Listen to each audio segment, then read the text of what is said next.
नमस्कार, हाम्रो नरेनापुर कार्यक्रमको पहिलो श्रृङ्खलामा यहाँहरूलाई हार्दिक स्वागत छ। म रुद्र सुवेदी।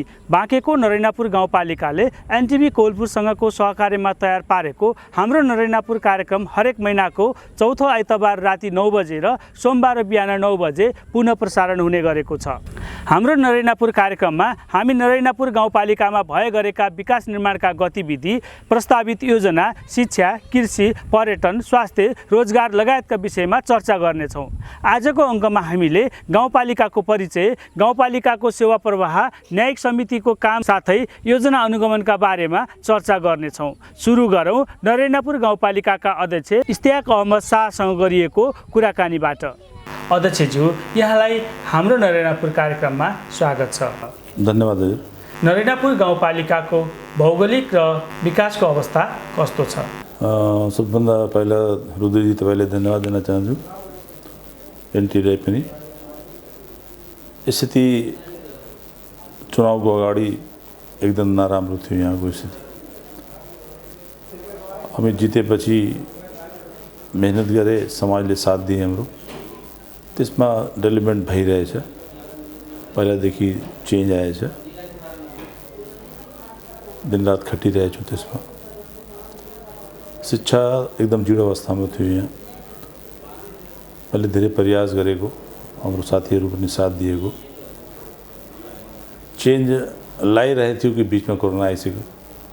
त्यसकारण हामीले एकदम दुःखी पनि छौँ। पनि अब जीवनमा यस्तै घटना हुन्छ। नेक्स्ट उसको लागि तयारी गरिरहेछु। अब मलाई लाग्छ प्रयास गरेपछि समस्याको समाधान हुन्छ। म त धेरै वर्षपछि नरेनापुर आनुभयो। नरेनापुर हामी जब आए थियो तो बाटो की स्थिति एकदम नराम्रो थियो। एक पनि गाउँमा बाटो थिएन। बडा गाह्रो थियो। हामी इन्डियाबाट घुमेर जान्थ्यौँ नेपाल, जस्तो अवस्था थियो हाम्रो। मलाई लाग्छ यो 3 सालमा पूर्वाधारको काम धेरै भएछ। सबभन्दा ठुलो खुसी हो कि तपाईँ 1 घन्टामा यहाँ पुगिरहेछ। कालपुत्र बनाइसक्यौँ हामी। अरू सब ठुलो समस्या बत्तीको थियो। त्यही कोरोना के विषयमा बत्ती पनि 26-28 दिनमा आइसक्यो। यो पनि मेरो लागि, मेरो गाउँपालिकाको लागि, हाम्रो समाजको लागि एकदम ठुलो काम भएछ। मेहनत गरेपछि कहीँ न कहीँ सफलता मिल्छ। जसरी दुर्गम ठाउँ थियो, सरकारले पनि घोषणा गरेको। मलाई लाग्छ सरकारले राम्रोसँग हेरेको छैन। दुःख छ मलाई यो सम्बन्धमा। अब हेर्नुपर्छ सरकारले यो सम्बन्ध। नरेनापुर दुर्गम ठाउँ हेरेपछि कमसेकम यहाँको व्यवस्था, कमसेकम बजेटको अवस्था कमसेकम जस्टेबल त हुनुपर्छ। क्योंकि यहाँ नरेनापुरमा त यस्तो अवस्था थियो कि यहाँको जुन जनता छ उहाँसँग हजुरले अगर 4 वर्ष अगाडि आए हुन्थ्यो, सोध्थ्यो त उहाँले भन्थ्यो कि मेरो प्रधानमन्त्री मोदीजी हुनुहुन्छ। यस्तो अवस्था थियो। नेपाली करेन्सी पनि यहाँ चल्नको अवस्था थिएन। उसको लागि पनि प्रयास गरे, बैंक लाए। बैंक आएपछि पनि हाम्रो लागि त धेरै च्यालेन्ज थियो नरेनापुर सम्हाल्नलाई। हामी चुनावभन्दा अगाडि तपाईँले थाहा होला कि यहाँ एउटा घटना भएको थियो, जसमा ठुलै घटना थियो। मेरो लागि त्यो पनि च्यालेन्ज भयो। मैले हजुरको कृपा, अल्लाहको कृपाले नरेनापुरको सबभन्दा ठुलो काम जुन भएछ, सद्भाव कायम गरेको मैले। तो मलाई यहाँबाट छुन्छ। विकासको काममा हामी ट्र्याक्टरबाट स्टार्ट गरेको थियौँ। आज हामी 4 व्हीलरबाट दौडिरहेछ। तो डेभलपमेन्ट हेरेर चाहिँ मलाई लाग्छ कि प्रदेश सरकार, केन्द्रीय सरकारले एकचोटि ध्यान दिनुपर्छ कि यो नरेनापुर गाउँपालिका नेपालैमा छ। कमसेकम यहाँको लागि 10-20 करोडको बजेट ठुलो कुरो होइन। कमसेकम हामी पनि विकास गर्थ्यौँ। हामी त विकास गर्ने मान्छे हो। अरू कोही कहिले पनि मैले विचारै गरेको छैन। सारै जनतालाई म माया गर्छु। मैले कहिले पनि आफ्नो विरोधी पनि हुन्छ, विपक्ष पनि हुन्छ। मैले कसैलाई दुःख दिएको छैन अहिले 3 सम्म। मेरो च्यालेन्ज छ यो कुरा। मैले कसैलाई दुःख दिएको छैन। सबैलाई माया गर्छु। यो नरेनापुर हो, अवस्था एकदम गिरेको हो। यहाँलाई काम गरेपछि थाहा हुन्छ। उहाँले त झगडा गर्छ, एउटा बाटो बनाएपछि मलाई जानुपर्छ, एउटा नाला बनाएपछि मलाई जानुपर्छ। तो यहाँ विकास भएछ। यस्तो अवस्था छ। तो पनि प्रयासको नतिजा हो, हामी सफलता पाएको हो। अब मलाई लाग्छ दुर्गमबाट सुकुम छिटोभन्दा छिटो हटाउँछु। तपाईँ निर्वाचित भएर आउँदाको गाउँपालिका र अहिलेको पालिकाको अवस्था कस्तो छ?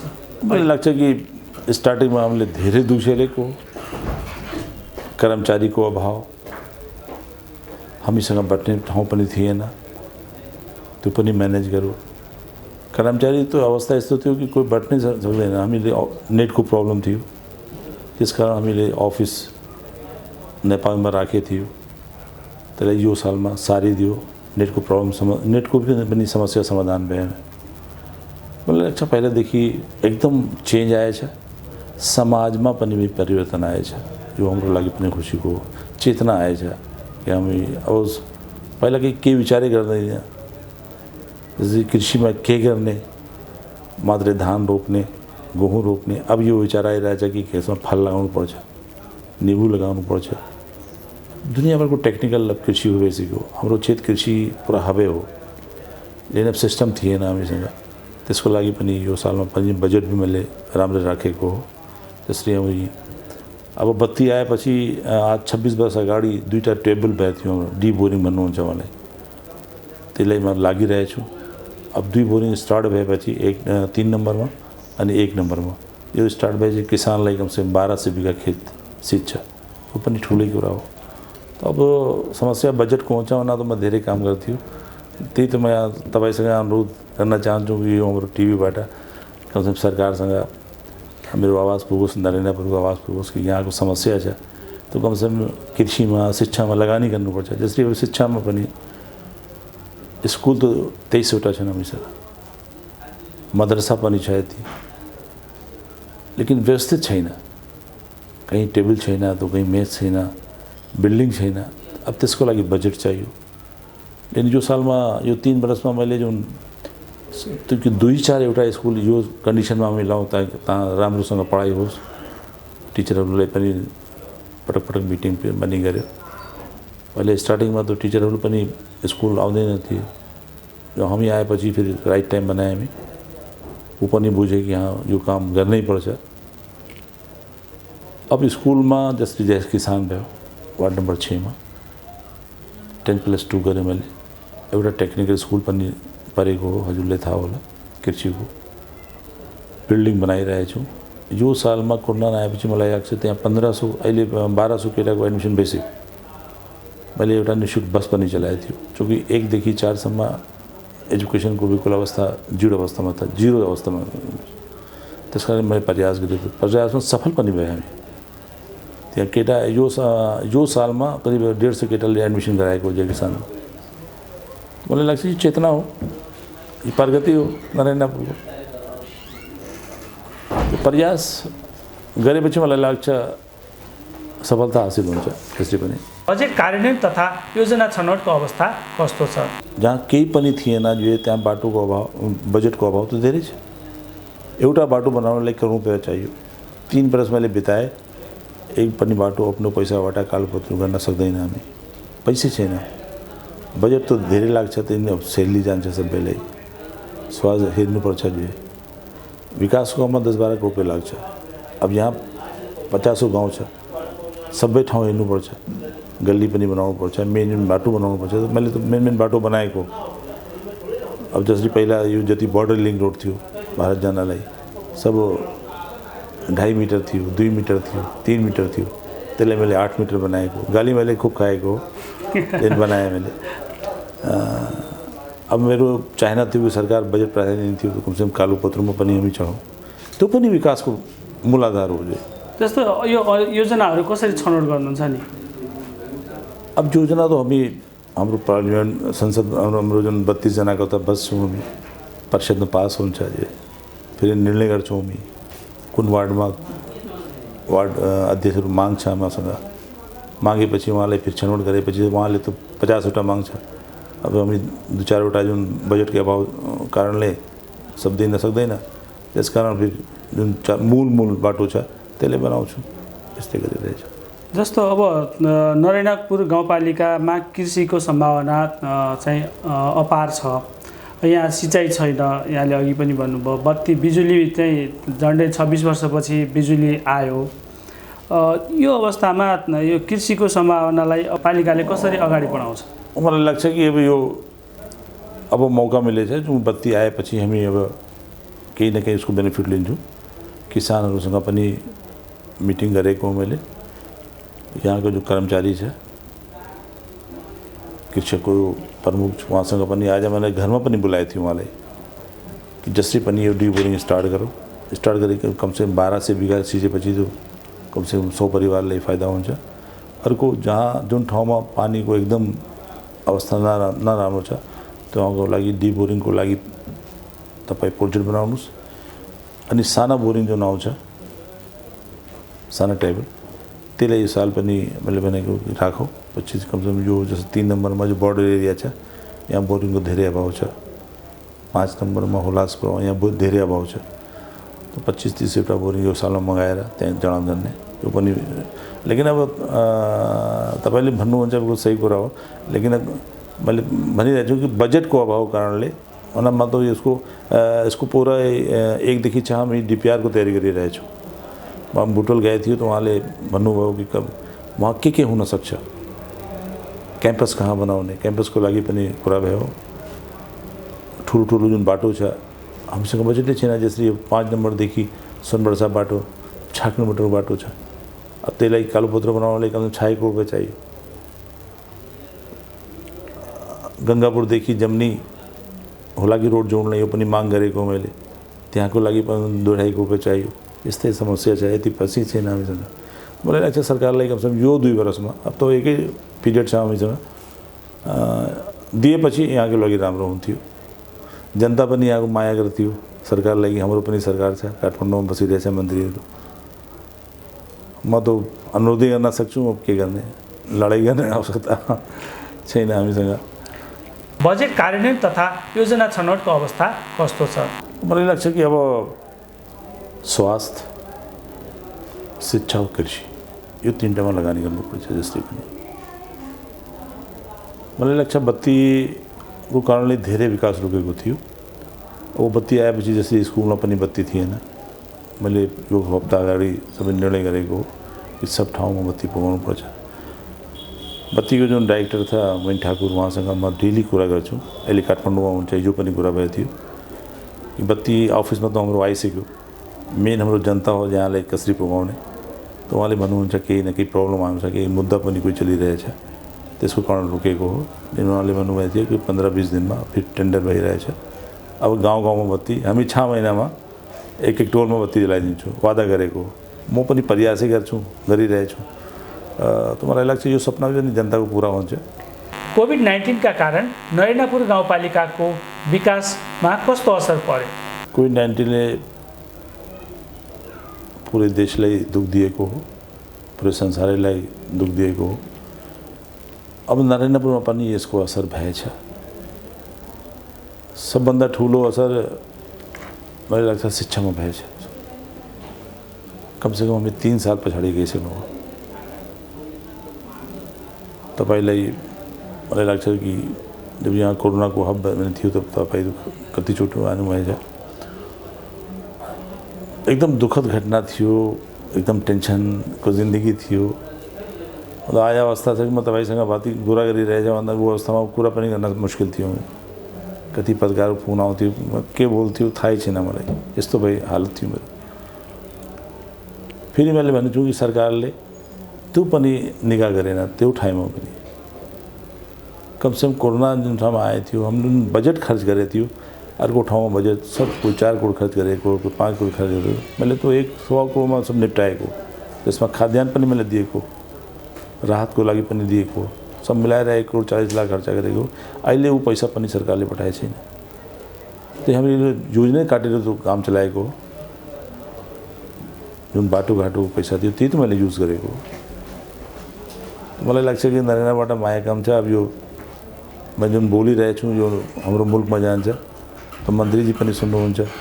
मलाई लाग्छ कि माया गरेपछि कहीँ न कहीँ सोच्छु नरेन्द्रपुर पनि नेपालको भाग हो। नरेन्द्रपुर गाउँपालिकालाई कस्तो पालिका बनाउने योजना छन्?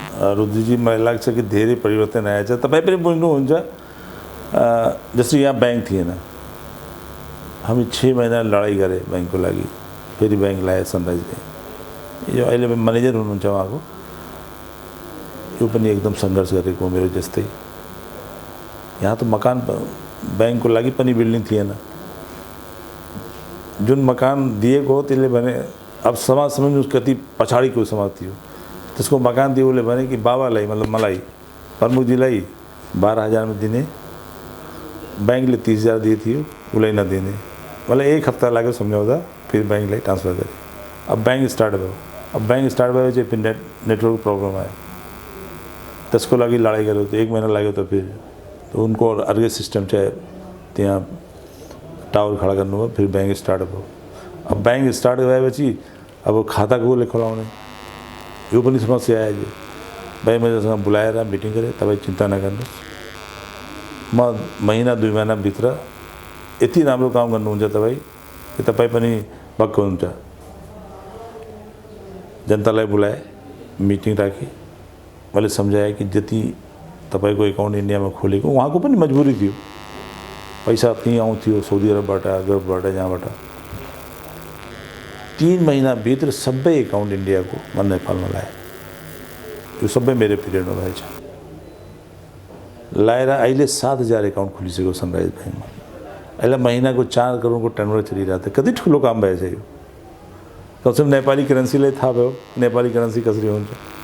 पहिला त यहाँ भारू चल्थ्यो मात्रै, अहिले पनि कुरा गर्नुहोस् त भारूको कुरा गर्छ। अब चेन्ज आउँछ यो पनि। अब अलिअलि पहिला नेपाली करेन्सी केही सिस्टमै थिएन, अब ब्याङ्कमा जान्छ नेपाली करेन्सी हेर्छ। मलाई लाग्छ कि अब नरेन्द्रपुर प्रगतिको बाटोमा चलिरहेछ। हुन्छ, यहाँले हाम्रो नरेन्द्रपुर कार्यक्रमलाई चाहिँ समय दिनुभयो, यसका लागि हाम्रो टिमको तर्फबाट यहाँलाई धन्यवाद। म तपाईँलाई पनि धन्यवाद दिएर जान्छु इन्टरभ्यूले। ठिकै छ, नमस्कार। आदरणीय दर्शकबिन, अब हामी नरेन्द्रपुर गाउँपालिकाका प्रमुख प्रशासकीय अधिकृत महेन्द्रजङ साईसँग कुराकानी गर्दैछौँ। प्रमुख प्रशासकीय अधिकृतज्यू, यहाँलाई हाम्रो नरेन्द्रपुर कार्यक्रममा स्वागत छ। धन्यवाद छ हजुरलाई। नरेन्द्रपुर गाउँपालिकामा नागरिकलाई सेवा प्रवाह कसरी गर्नुभएको छ? नरेन्द्रपुर गाउँपालिकामा म 2077 साल असोजको 4 गतेदेखि कार्यरत छु र सुरुदेखि नै म यहाँको नागरिक, यहाँको राजनीतिक दल र यहाँका बुद्धिजीवी एवं स्थानीय निवासीहरूसँग बढीभन्दा बढी सहनै गरेर उहाँहरूका चाहिँ आर्थिक समस्या, उहाँहरूका चाहिँ विकास सम्बन्धीका रिलेसनका कुराहरू र उहाँहरूका आवश्यकताका कुराहरू, कृषि, स्वास्थ्य लगायतका विभिन्न क्षेत्रमा काम गर्दा परेका चाहिँ पिरमरका कुरालाई, गुनासोलाई चाहिँ समेट्ने र त्यो गुनासोलाई विकाससँग जोडेर योजनामा ल्याएर ती योजना हाम्रो जनप्रतिनिधिज्यूबाट चाहिँ पारित गरेर कार्यान्वयनको चरणमा लैजाने प्रयासमा छु। नरेन्द्रपुर गाउँपालिकामा जनशक्तिको अवस्था कस्तो छ? हामी कहाँ अब अहिले हेर्दा गाउँपालिकाको करिब 90% भन्दा बढी काम चाहिँ प्राविधिक काम छ, देख्दा हामी प्रशासनिक कुराहरू भने तापनि। र यी प्राविधिक कामहरूलाई समन्वय गर्नका लागि हाम्रा भौतिक पूर्वाधारतर्फ सिभिल इन्जिनियरिङ तर्फका जनशक्ति, कृषि प्राविधिक जनशक्ति, स्वास्थ्य प्राविधिक, पशु प्राविधिक लगायतका विभिन्न शैक्षिक जनशक्ति को आधारबाट हाम्रो काम कारबाहीहरू अगाडि बढ्यो भने मात्रै सुरु हुने र हामीले नीतिगत व्यवस्था गर्ने भएको हुनाले चाहिँ प्राविधिक कामलाई नै बढी ध्यान दिनुपर्ने अथवा प्राविधिक दक्षता बढी आवश्यक हुने भएको हुनाले यो कार्यालय करिब प्राविधिक कार्यालय हो भन्न मिल्ने चाहिँ मर्न विभिन्न कारणबाट देखिन्छ। त्यसैले प्राविधिक जनशक्ति सबैभन्दा बढी र अब्बल अथवा अनुभवी जनशक्ति हुन जरुरी छ र त्यसमा पनि हामीले सडक पूर्वाधार, विभिन्न भौतिक संरचनाहरू भवनहरू, विद्यालयहरू, स्वास्थ्य चौकीहरू, स्वास्थ्य अस्पताल लगायतका कुराहरूलाई संरचना विकास गर्नका लागि यो आर्किटेक्ट र सिभिल इन्जिनियरतर्फका जनशक्तिलाई प्रयोग गर्नुपर्ने हुँदा हामीले गत वर्ष मात्रै लोकसेवाबाट चाहिँ पदपूर्ति गरेर आएको जनशक्ति छ र उहाँहरूलाई सेवा प्रवेश र यो स्थानीय तहमा आइसकेपछि काम गर्नुपर्ने विषयमा सेवा प्रवेश गर्नुभन्दा अगाडि उहाँहरूले लिनुपर्ने जुन तालिम हो यो कोभिड-19 सङ्क्रमण कारणले पनि सङ्घीय सरकारले र प्रदेश सरकारले दिने कुरा भए तापनि उहाँहरूलाई चाहिँ दिन सकिएन। त्यसले गर्दा प्राविधिक जनशक्तिलाई सिप विकास गराउनुपर्ने, उहाँलाई क्षमता विकास गराउनुपर्ने आवश्यक छ। तैपनि हामी उहाँहरूले जानेका सिप सैद्धान्तिक कुरालाई र विभिन्न अरू स्थानीय तहमा काम गरेर प्राविधिकसँग समन्वय गरेर काम गर्ने प्रयास चाहिँ गरेका छौँ। र टोटल जनशक्तिको कुरा गर्दा हामीसँग प्राविधिक जनशक्तिहरू अहिले करिब पुगेको अवस्था छ। अब यो सब इन्जिनियर चाहिँ 2 जना र असिस्टेन्ट सब इन्जिनियर 2 जना चाहिँ हामी कहाँ चाहिँ रिक्त छ। प्रशासनिक पदहरू पनि वडाका पदहरू 4 जना चाहिँ खाली छ र यो स्वास्थ्य क्षेत्रमा झन्डै 6 जना चाहिँ एचएहरू हुनुहुन्न र 1 जना स्टाफ नर्स, 1 जना अनमी खाली गरेर करिब 7-8 जना पदहरू चाहिँ पदपूर्तिका लागि भर्खरै लोकसेवामा माग आयुक्त फारम भर्ने भन्ने खालको हाम्रो नीतिगत निर्णय भएको छ र माग आयुक्त भरेर पठाउँदैछौँ। भने स्वास्थ्य क्षेत्रमा माग आयुक्त फारम भरिसकेपछि हामीलाई चाहिँ तत्काल जनशक्ति आवश्यक भएको हुनाले प्राविधिक जनशक्ति पदपूर्ति गर्ने एउटा हामी कहाँ कार्यविधि छ। त्यो कार्यविधिसँग हाम्रो चाहिँ स्रोतभित्र रहेर केही जनशक्तिहरू पदपूर्ति गरिसकेपछि मात्रै अहिले कोभिड-19 को अवस्थामा स्वास्थ्य प्राविधिक नभएमा नागरिकलाई चाहिँ स्वास्थ्य हैरानी हुने र तिनीहरू पनि यहाँबाट चाहिँ नेपालन्ज पुग्नुपर्ने अवस्था छ। त्यो दूरीका कारणले पनि धेरै टाढा हो भने भूगोलका कारणले पनि समस्या हो, आर्थिक हिसाबले पनि गाह्रो छ। यी कुरालाई चाहिँ मध्यनजर गरेर स्वास्थ्य प्राविधिकहरू केही रूपमा पदपूर्ति गर्ने भन्ने हाम्रो अध्यक्षज्यू लगायतको जनप्रतिनिधिहरूको माग पनि छ। उहाँहरूलाई सम्बोधन गर्नका लागि अब सम्भवतः केही दिनभित्र हामी करार सेवामा पदपूर्तिका लागि विज्ञापन पनि गर्छौँ होला। र यसरी जनशक्ति नै पहिलो कुरा हो। जनशक्ति भएपछि मात्रै नीतिगत रूपमा भएका निर्णयहरूलाई कार्यान्वयन चरणमा जाँदा जनशक्ति राम्रो भएपछि मात्रै हाम्रो चाहिँ लक्ष्य देखिने भएको हुनाले अथवा विकास देखिने भएको हुनाले पनि जनशक्तिको महत्त्व अत्यन्त ठुलो हुने गर्दछ।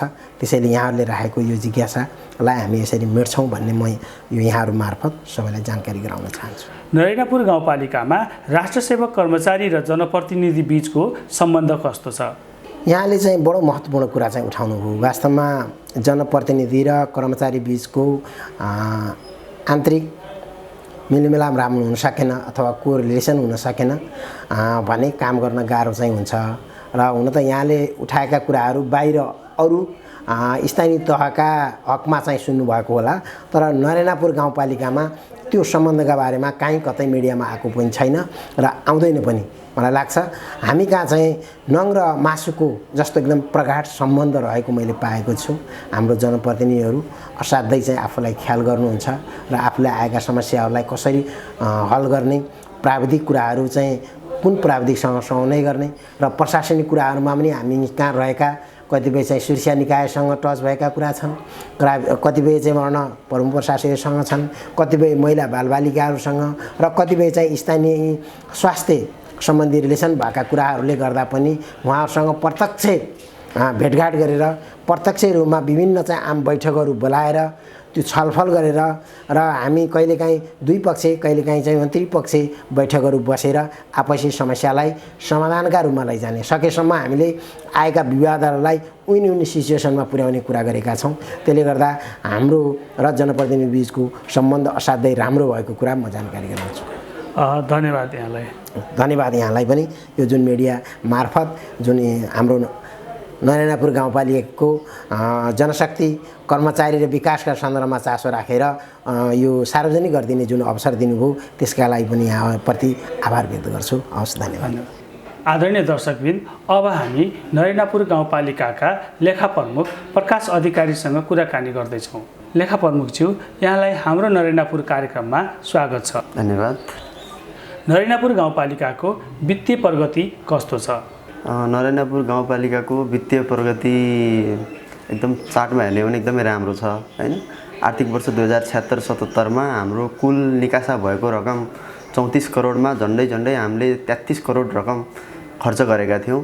त्यो आफैमा 96-97% हुन आउँछ हैन। अन्य पालिका हेर्ने हो भने नरेनापुर गाउँपालिका पिछडिएको पालिका भए तापनि यहाँको वित्तीय प्रगतिमा उल्लेखनीय प्रगति गरेका छौँ हामीले। त्यही नरेनापुर गाउँपालिकामा सेवा प्रवाह कसरी गर्नुभएको छ? सेवा प्रवाहलाई हेर्दाखेरि यहाँको जनतामा चाहिँ जुन एउटा चेतना स्तरमा पनि एकदमै कमजोरी छ हैन। डकुमेन्टेसनमा चाहिँ एकदम गाह्रो हुन्छ। हामीले उपभोक्ता समितिदेखि लिएर उपभोक्ता समितिहरूको काममा चाहिँ हामीलाई एकदमै अप्ठ्यारो हुन्छ। त्यसैले चाहिँ हामीले आर्थिक वर्ष 2076-77 उपभोक्ता समितिलाई चाहिँ ट्रेनिङको व्यवस्था गरेका थियौँ। गाउँ गाउँमा गएर चाहिँ हामीले लेखासँग सम्बन्धित फाइलहरू चाहिँ कसरी बनाउने हैन।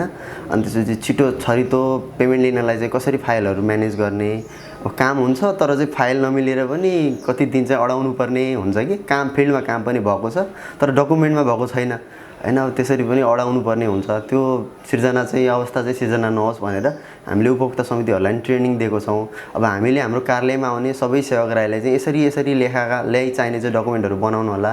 यसरी तपाईँहरूको डकुमेन्ट बनाउनु भयो भने तपाईँहरूलाई चाहिँ पेमेन्ट लिन सजिलो हुन्छ है भनेर चाहिँ एकदमै राम्रो क्लास पनि दिइरहेको छौँ हैन। उहाँहरूलाई सकेसम्म छिटो छरितो सेवा मुस्कानसहितको सेवा दिने, उहाँहरूलाई चाहिँ एकदमै सन्तुष्ट बनाएर पालिकाबाट है ल है स्थानीय सरकार त घरमै आएको रहेछ, हाम्रो काम एकदमै छिटो भयो भन्ने बनाएर चाहिँ पठाउनलाई सकेसम्म प्रयास गरेका छौँ। त्यही नै हाम्रो सिद्धान्त हो। हस्, धन्यवाद। Thank you sir. नमस्ते। हामी हाम्रो नरेनापुर कार्यक्रमको पहिलो अङ्कको अन्त्यमा आएका छौँ। यो कार्यक्रम यहाँलाई कस्तो लाग्यो? यस कार्यक्रमका बारेमा यहाँको सुझाव प्रतिक्रिया र गुनासो भए हामीलाई हाम्रो narenapur77@gmail.com मा सम्पर्क गर्न सक्नुहुनेछ। हामी तपाईँको जिज्ञासा सुझाव र प्रतिक्रियालाई सम्बोधन गर्नेछौँ। हस् त आजलाई म प्रस्तोता रुद्र सुवेदी सहित सम्पूर्ण युनिट कार्यक्रमबाट बिदा पाऊँ। नमस्कार।